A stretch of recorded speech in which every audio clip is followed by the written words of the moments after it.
All right. All right. So the heavyweights are starting. This is going to go pretty quick as far as like moving on to the match. So I'm just going to I'm not going to fast forward from here. Actually, I just saw this guy.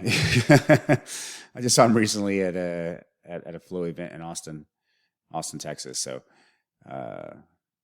let's see what happens here. All right. So we're looking at Ruslan and Griffith, of course. So Griffith is gigantic. When I saw him in person, I was like, Jesus, this guy's like huge. So so Abdulaev, I guess is his name. I'm just gonna call him Abdul. Abdul shoots in, and he goes in to do the takedown, and good. I mean, he got up. He got his. He's getting a hold of the legs here. There was a good sprawl by Griffith to get a hold of the head, and but that's good. That's just good wrestling. Just getting up, turning to the back. There's can be a judo toss opportunity here. It's really fascinating for me to watch the evolution of this fusion of jiu-jitsu, wrestling, and judo, because I've been doing this since 2005, and there's been a lot of evolutions in the sport, and more recently, past few years, you're starting to see a lot of jiu-jitsu and wrestling, and then wrestling and judo. Judo does a very good job of countering a lot of wrestling moves, like doubles and singles and things like that, because you can pull up, because you get hip tosses and foot sweeps and uchimatas and things like this. You can counter a lot of moves that way. But obviously wrestling does a great job as well. So it's a fusion here that's really good. So, and picked him up. Holy wow, that's incredible. So he got a body lock on him, and he's lifting him up off the ground, and he didn't get a dump, but now he's turning again. She's trying to turn that corner to the back. Okay, so he had as a body lock, and he's just getting further and further behind the back to try to get his head to free his head here.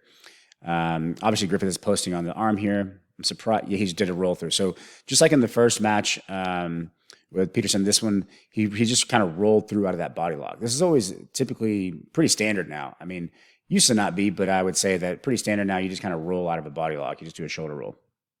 And this can produce all kinds of things, but typically it ends up with you kind of facing the guy. So now we have a leg entanglement. Doing a good job here. Abdul is trying to free his knee line, which he seems to be doing pretty well right now. He's pushing down, framing out on that leg, on that top leg. So his legs are too short here, so he got short legs, and he can't. I don't mean he has short legs. I mean it's called like a short leg. We always call it short leg heel hook, or if you start to lose the knee line. So he's freeing his knees here, trying to free his knees. There's a good figure four on the legs here. Frees the knee line. Now he's out. There's a scramble. Scramble comes up. He gets the inside position. Abdul gets the inside position. Good. I like that step over. This is really popular. With Griffith stepping over to the back. I've seen this before, but Abdul here keeps that underhook, and now he's going to kind of a Nelson position, but he got out of it. Those are good scrambles. There's a lot of movement for guys this size. And man, the shorts, man, look at the shorts here. Those are long shorts. All right. Okay, a little hand fighting, a little butt scooting. So right here, again, if you notice the way Griffith grabbed the legs here, this signals he can either stand up and wrestle, or he could actually go and pull a guard. There's, especially now in jiu-jitsu, you're seeing it's standard now to be wrestling up from your guard position. I keep saying this, and I always reiterate it, that one of the hardest points of doing almost anything, and even when specifically in jiu-jitsu, is the actual entry and the setup, right? This is always, I can teach you how to do an arm bar, but how the hell do I get there, and how do I enter into it, right? It's like taking shots with wrestling. You have to have a good setup. Going up from your guard and wrestling up from your guard, you already have a hold of a leg, so you already have the entry. So it's pretty easy. You just have to keep driving forward, and like I said, you don't really even have to know how to wrestle. If you grab both legs, and you can start to get a takedown. But anyway, so this is a good fusion here that's happening as well. So he opted to go invert to a guard to like a leg. Okay, now he has a reaped leg here, the leg on the outside. We typically call this a sambo knot position. It's not a locked in sambo knot, but this is into a sambo knot position. He's got a reap leg. He's going to turn with him. He's got a pretty good bite on the heel here, but the position is a little open. Notice that Abdul here his shin is framed behind the legs here, so he's actually doing a lot of tension, is pulling. So when he's pulling that leg out, the heel hook. I always say the heel hook is an excellent submission. Okay, so because it's rotational, always great, but it lacks its control and connection. Meaning the heel hook grip lacks connection. It's only really good for the rotational submission. What connection is really produced by is your legs. Okay, so your legs, you have to figure your legs in a way that you can hold on to the knee line, and then you can add rotational method. The opposite of this would be, say, like an ankle lock. The ankle lock itself, it's a grip, it's a connection, and it's a submission. So you don't really have to worry about too much about your leg configurations. There's optimal leg configurations with an ankle lock, but you can belly down ankle lock and have no really grip on the leg whatsoever, and the grip itself is doing the job. So I just want to point that out because you can see here now that he's framing on this. His right knee starting to get to the ground. Once the knee's pointing down, and certainly once it's touching the ground, then he can start to spin and actually move, and this heel hook is no longer an issue. Now, he may suck him back in here. Guys are really good about sucking. So he sucked him back in here. Griffith sucked him back in. Now he's going to back step into a 50-50 position, so this will be interesting how this turns out. He crossed him over to the inside, and they rolled through. He did a quick roll through, and now he's able to get his knee line free. I'll always say this is that spin at your own peril. Okay, so like if somebody has a grip on your leg, again, this is advanced, obviously. When you're learning leg locks, of course, or if you're not familiar with them, one of the rules in my gym is we don't just spin. If somebody has a hold of your leg, don't spin because you break your own leg. I've seen this happen several times. But that being said, if you can spin faster than the other person is spinning when somebody has the heel and your knee's somewhat free, then you can outspin them. We call this the perpendicular rule. And it's just a faster spin than you can free your leg. Now, that being said, be very careful doing this if you're not very, very familiar with leg locks. But excellent move. He got out. And see, he tried to wrestle up there for a second. I see Griffith was thinking about grabbing that leg and coming forward. But man, Abdul just drove forward. This is a case in point. I always tell guys, I'm like, you cannot these days just kind of nonchalant try to pass the guard. You must always be going forward. The second you pull back, if the guy is more advanced, then he's just going to go forward, right? And by the time you figure it out, he has your leg and he's standing up. And you're like, oh, well, I guess I'm going to go to my guard or get thrown. So a really good butterfly sweep there into the entanglement on the leg to Ashigurami position. Good sweep. That was nice. So if you notice, he has an Ashigurami position with the leg on the outside, and he just used his right foot to do a little foot sweep to get him to the ground. Always remember when you're trying to do these leg locks and somebody's standing, you need to destabilize them. If you don't destabilize them, they can just base out and pushing down on your legs and defending as they should be. The quicker you can get someone standing to start to unbalance them, this is when the actual leg locks and leg lock entries become very effective. And right now he's going into a belly down ankle lock type position. So you notice now he has a grip on the leg. So this is what I was talking about earlier. Now he has an ankle lock grip, which is his form of connection. You notice his knees are just facing down to the mat. He doesn't need to have a figure four or honey hole, that type of position, because it's no longer rotational. It's actually a straight ankle. He could start to produce something here. He may switch to a heel hook, but let's see. But notice the connection, how much harder it is to get away. So you can't just push his knee out because it's not about the knee line anymore. It's about the actual ankle lock grip. And see, so this is being used a lot more nowadays. The ankle lock, it's been around forever, obviously, but it's one of the first leg locks I learned a long, long time ago, and it was way before then. But if you just hang on to an ankle, it's very difficult, especially when the guys start pulling away. They're just going to pull you with them, right? You have to understand how to move with the ankle lock grip, just like you would with like a Kimura grip. You have to understand when to push, pull, go forward, turn. You have to learn all the nuance about it. But the ankle lock grip, in and of itself, can just hold on. If he were to switch to a heel hook grip here, Abdul would have been gone a long time ago. So you're seeing a lot more ankle grips being used here. So he's trying for the ankle.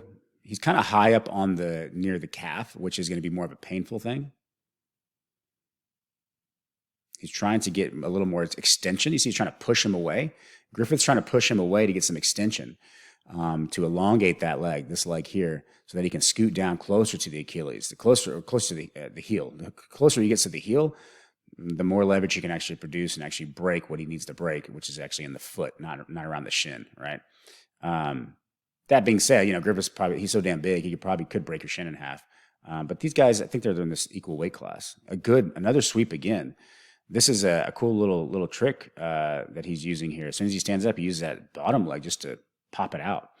And he's able to do this because this bottom leg is not traditionally this bottom leg here is actually over here on Abdul's hip. Your traditional ashigarami, just very basic ashigarami position, ankle lock position. But he's keeping it behind here. We used to call this a butterfly ashi, where this bottom leg is kind of hooked underneath, but he's completely bypassing it just to get that sweep. This is very interesting. I like that. And he pops it back in again because the ankle lock grip gets that connection. Look how long he's staying connected here, and Abdul can't get away. He's completely on the defense. Now he switched it to an underhook with his right arm. He's scooping for that leg. He's trying to get up on top. He's not going to make it. Crossface starting to happen. Trying to get a hook. He's inverting. Power of invert. So he's trying to thread that leg through. He can swim back through, to get to his guard. He's trying to look for a sweep. Very good. So now he's in closed guard. The whole sequence was great. That was really good because Abdul was on the defense, the whole time. So this is actually good.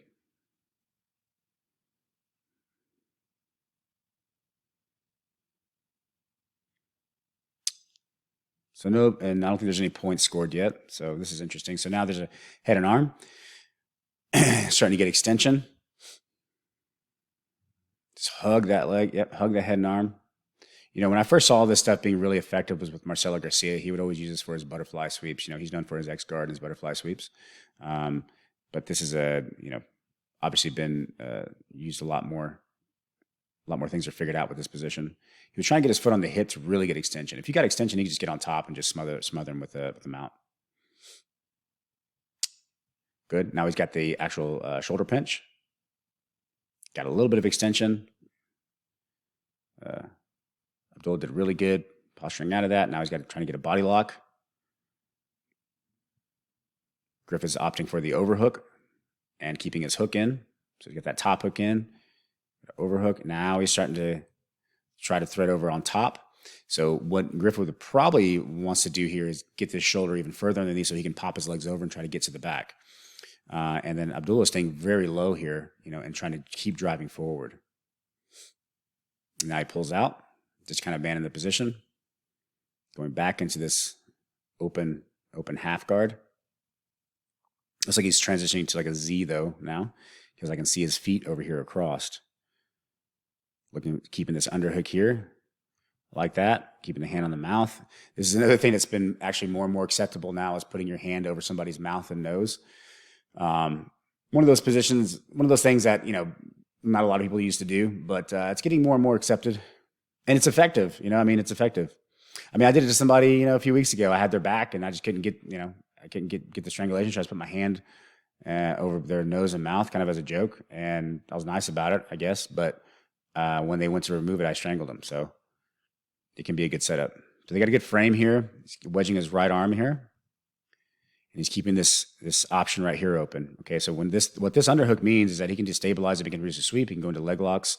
Right, so there's an upper body and lower body attacking system right here in the Z guard. Good. I like that he's taking this elbow and this forearm and he's overcommitting. Okay, so there's a very very, very useful principle and concept that we talk about in jiu-jitsu, and it's this idea of overcommitting. Okay, especially with leg locks. If you want to start entering into leg locks, you can just, when somebody's driving really hard into you, you actually overcommit them, right?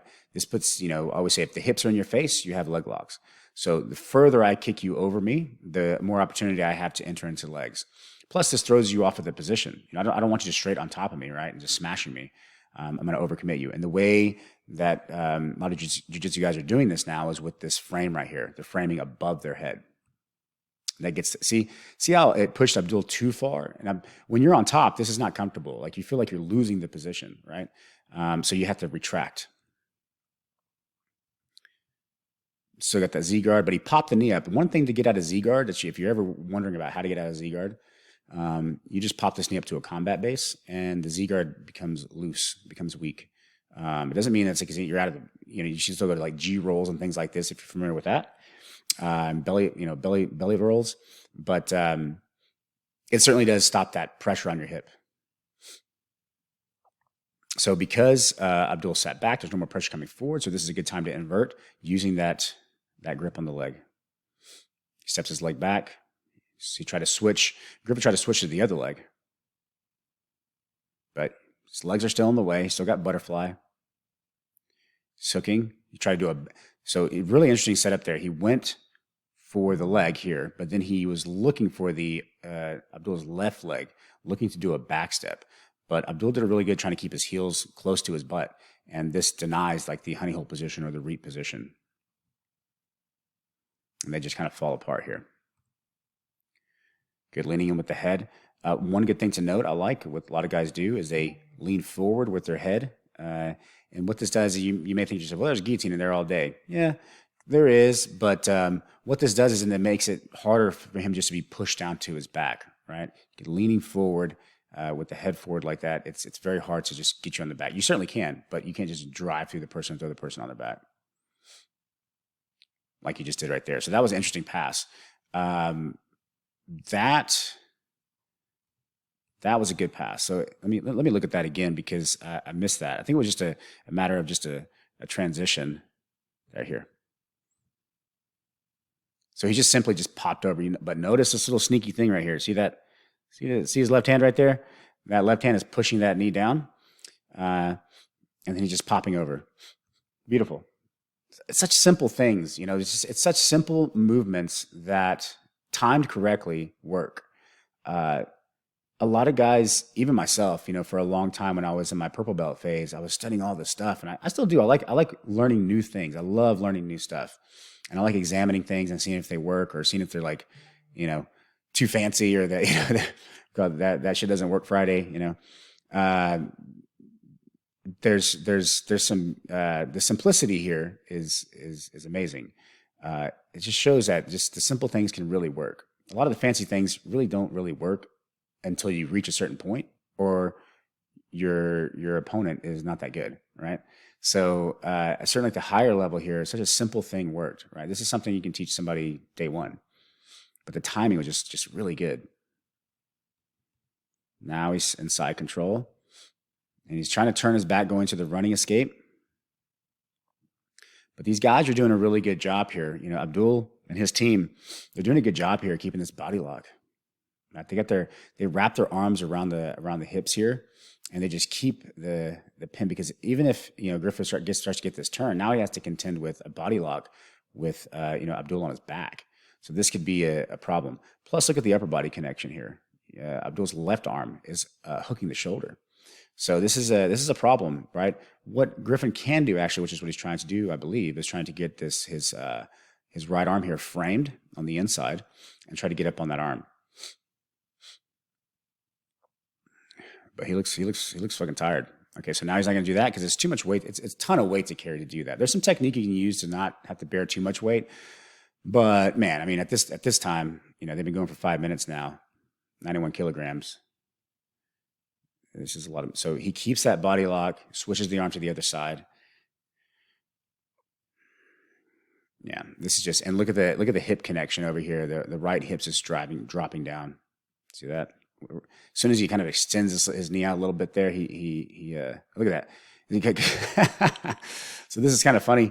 I was talking about this earlier. You can do this from the back. Clearly, you can do this from side control, and this makes it really annoying to have to address that. You have to address that. I mean, you can't just let somebody frame out on your face.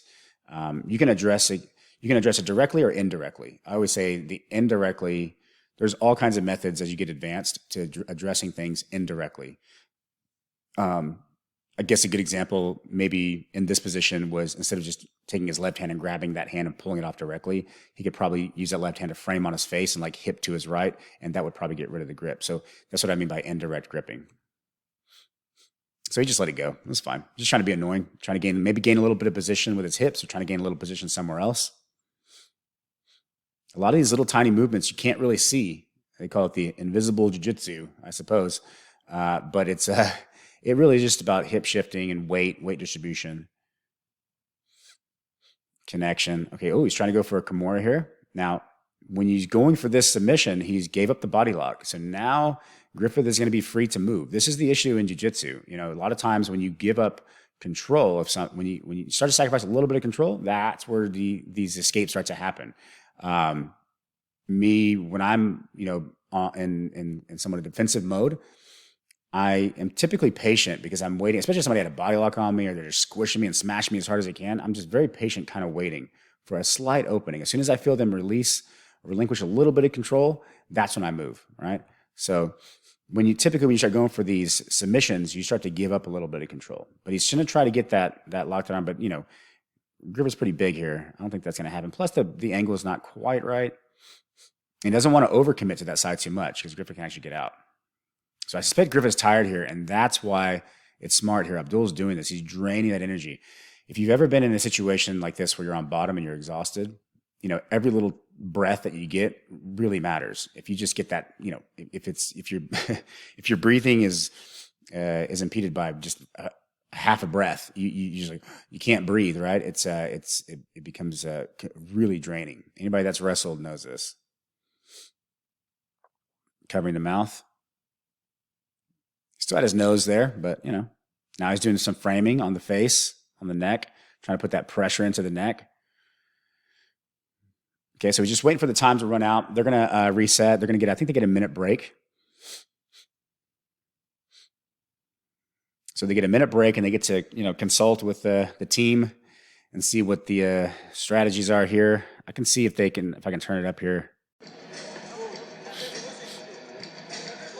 Okay, you can't really hear what they're saying, so I'm just going to leave it off. But there was some good leg entanglements here. They're just kind of doing a recap for the 1 minute. You can see he just outspun. You can see right there, he outspun the leg lock, the heel hook. Try to get to the back. Couldn't quite get that right arm all the way through to get that grip. Now that body lock, that's just draining. Can't get up. He was trying to get up, trying to turn, can't get up. Weight. Abdul's weight sunken back there. I like that they picked up his nose there to get more air in. Over the arms. And grow a beard like that. All right, so they're going to go in. Okay, so this is round 2. I think they're going to go. They could go to round 3. I don't know, but let's see. So immediately sits to guard. Didn't want to wrestle. I wouldn't want to wrestle either. So a little bit of butt scoot. Most dangerous move in jiu-jitsu. So he's got 2 underhooks here. This is good. But, just kind of limping out of that. Trying to get an overhook. Okay, shoulder pinch. This is good if he can free his right leg, but notice he's addressing this. Abdul's addressing that right leg. Slips out. Then he started getting sweaty, man, so it's going to be hard to get that shoulder pinch. So you're really going to have to get that elbow to the ceiling if he wants to keep that elbow pinch. I was in a short. See, I was just going to say, I was like, man, those shorts are really long. I was kind of making a joke about it earlier, but this proves my point. It's like your foot gets stuck in there. Look at that. It's too long. All right, so he went to an underhook here, but now he's losing the knee. Could he go into a knee cut? But he's going into a leg attack. He's inverting. He has a good bite on the knee now, so he could hold this knee position. He's in honey hole position here, looking good. He's crunch those heels back to his butt, roll. He's out. Oh, he's out. So you can see the knee's out, and he has to watch out. They didn't come forward. He actually pulled away. So this is good.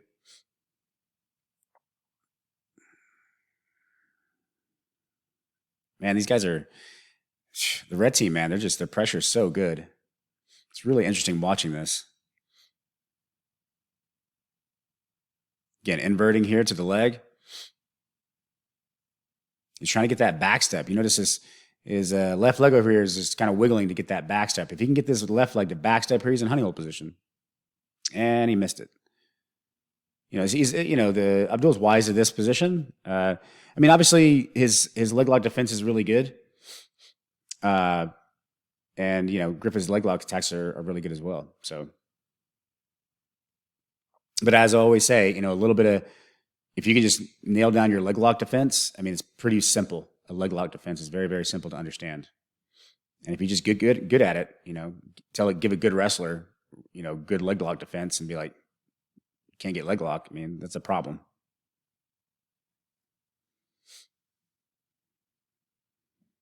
He's looking a little drained here. They're both looking tired. So the side control switches his hips. You see the left hand, Griffith's left hand, try to get in there, get inside position to try to create some space. Okay, so he's okay here. Gonna frame on the face, make it uncomfortable. All right. Looks like they're both kind of resting here. They might give him a warning, I'm not sure. If they don't start moving. That's okay. Yeah, if I was a referee, I would let him work.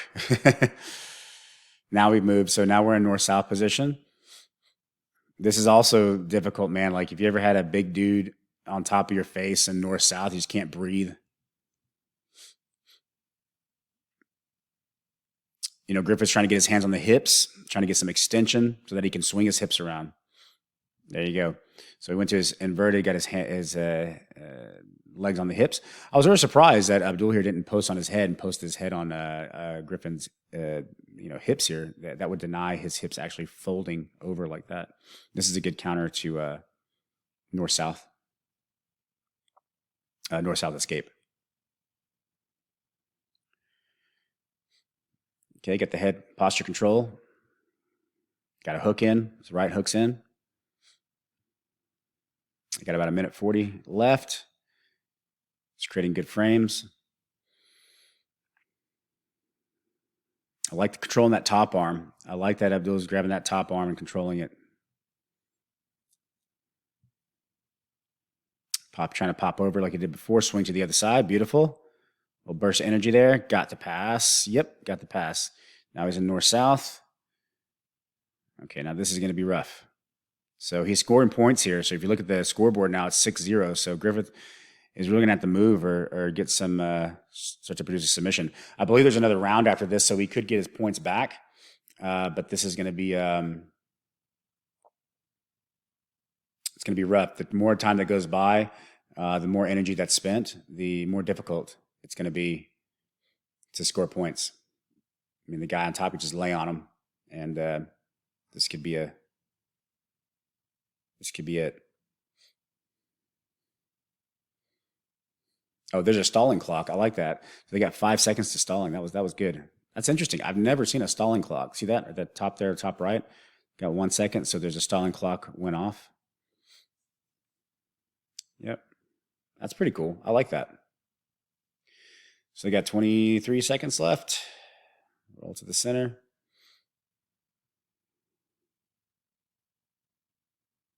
Brutal match. Going back to the same position, this open half type position. Such a strong guard now. As long as you understand how to invert and attack upper body and lower body together based on their reaction, it's a really good guard to learn. I always recommend watching Flanagan for this. He's really developed it. All right. So this is round 3. And this will be the last round. He needs to get some points here. And he's sitting to guard. So they both contend to go to the same position they've been kind of playing with. Not quite there yet. He's still playing kind of butterfly, still sitting up, so this is good. His back's, he's not on the flat or on the side yet. Messing with the overhooks, underhooks.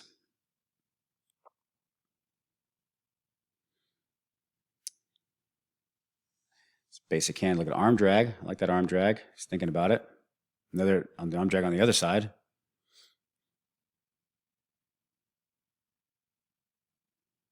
Controlling the foot. He's going to try to press in now. Got to watch that little turn with that knee. Yes, good.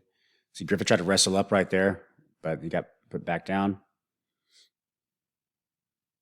So red really needs to keep pressing forward, or it looks like Griffith is going to try to come forward. But now he's got the head and arm. Slips out again. I mean, we can start to see the pattern here.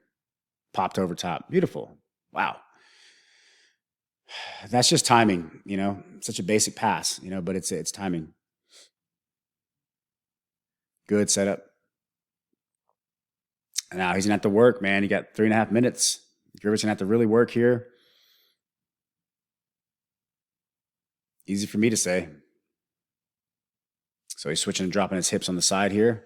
I like that he's going to this kind of wheelbarrow position. He's going to try to get his arms under and try to dump them off maybe, or swing through.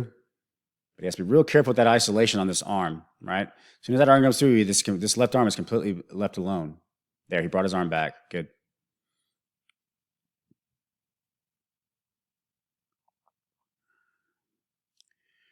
Okay. Good frame. Yep. He's using those frames to push to get him overcommitted a little bit. Didn't work. Oh, he's trying for a buggy choke.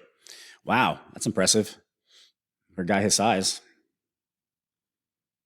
And, you know, I was not a big believer in buggy chokes until I almost got caught in one. I was like, wow, this is actually really tight. Jesus. Somehow I got out. But buggy chokes, no joke. They can get tight really fast. I think it leans forward. So he appears to be flexible, Griffith. Again, that little switch right there.